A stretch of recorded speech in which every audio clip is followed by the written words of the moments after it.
ابھی موجودہ حالات فلسطین وغیرہ کے جو چل رہے ہیں، آپ دیکھیے ہمارے یہاں کے اخبارات حماس کا کردار ایسا لکھتے ہیں جیسے واقعی اسلامی ہیروز ہیں، لیکن جب حقائق آپ دیکھیں گے جانیں گے تو پتہ چلے گا کہ نیتن یاہو یعنی اسرائیل کے صدر اور ان کی ملی بھگت ہے، نورا کشتی ہے، دکھاوا ہے، لوگوں کو دھوکہ دینا ہے۔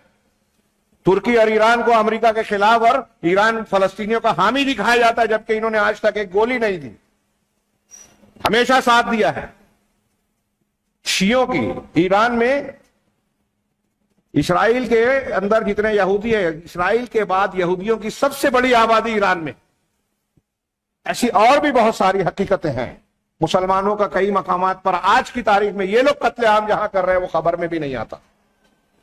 اگر ایک اخبار میں یا انٹرنیشنل لیول کی میڈیا میں کوئی خبر آ رہی ہے تو یہ بات دماغ میں رکھ لیجئے کہ وہ خبر یہودیوں کی چاہت کے بغیر نہیں آ رہی ہے، اور یہودیوں کی چاہت کے ساتھ عالمی طاقتوں کی خواہش کے مطابق اگر کوئی چیز آ رہی ہے تو ہمارے خوش ہونے کی ضرورت نہیں ہے۔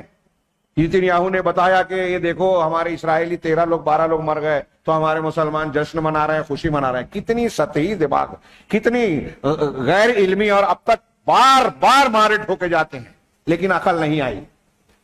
وہ جو لاشیں دکھائی جا رہی ہے وہ صحیح ہے یا غلط، یا کس مقصد سے دکھائی جا رہی ہیں؟ اپنی بیچارگی ظاہر کرنے کے لیے نہیں، بیچارگی ظاہر کرنے کے لیے نہیں، دنیا کے سامنے یہ جواز پیش کرنے کے لیے کہ اب ہم مسلمانوں پر، فلسطینیوں پر حملہ کر سکتے ہیں، ان کی بستیوں کو ویرانوں میں تبدیل کر سکتے ہیں، عمارتوں کو کھنڈر بنا سکتے ہیں، ان کی بستیوں کو لاشوں کا انبار لگا، ڈھیر لگانے کا مقام بنا سکتے ہیں۔ یہ ہمارے پاس اصول آ گیا، اب ہم کو کسی کی سننی نہیں ہے۔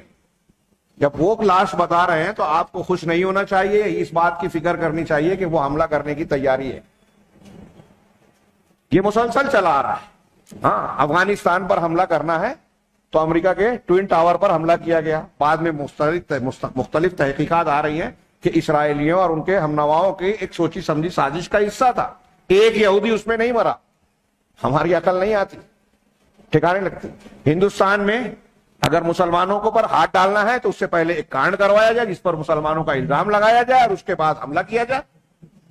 یہ مسلسل یہ تدبیر اختیار کی جاتی ہے، اور ہمارے یہاں جوش جذبے کا ایسا معاملہ ہے۔ یہ قرآن و حدیث اور صحیح منہج نہ ہونے کی وجہ سے صحیح فکر نہیں ہوتی۔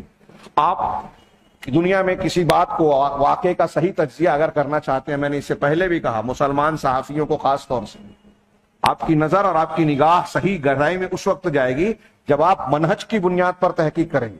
ایک آدمی، ایک گروہ اگر غلط ہے، مسلمانوں کا دشمن ہے، تو وہ مسلمانوں کے حق میں کبھی کام نہیں کر سکتا۔ اس کی کوئی ایسی خبر اگر آتی ہے جو مسلمانوں کے حق میں ہے تو آپ یہ کھنگالیے کہ پیچھے کیا مقاصد ہے، کیوں یہ مسلمانوں کی بظاہر تائید کر رہا ہے، اس کے پیچھے ضرور کوئی نہ کوئی سازش ضرور ہے۔ اور اس سمت میں سر فہرست تو مسلمانوں کی تاریخ میں سب سے نمایاں طور پر منافقت کا کردار نبھانے والا طبقہ روافض کا ہے، ایران کا ہے، جس نے کبھی مسلمانوں کا ساتھ پوری تاریخ میں نہیں دیا، مسلمانوں کے فائدے کا کام نہیں کیا، تو آج کیسے کریں گے؟ لیکن ہمارے ہاں تحریکی منہج اور بصیرت کے اتنے اندھے ہیں کہ انہیں اچھے برے اپنے پرائے کا بھی احساس نہیں ہوتا، شعور نہیں ہوتا، اور جب آپ جائیں گے تو دنیا کے فلسفے بگھانیں گے۔ یہ منہجیت کے فقدان کا نتیجہ ہے، چھوٹی موٹی بات نہیں ہے۔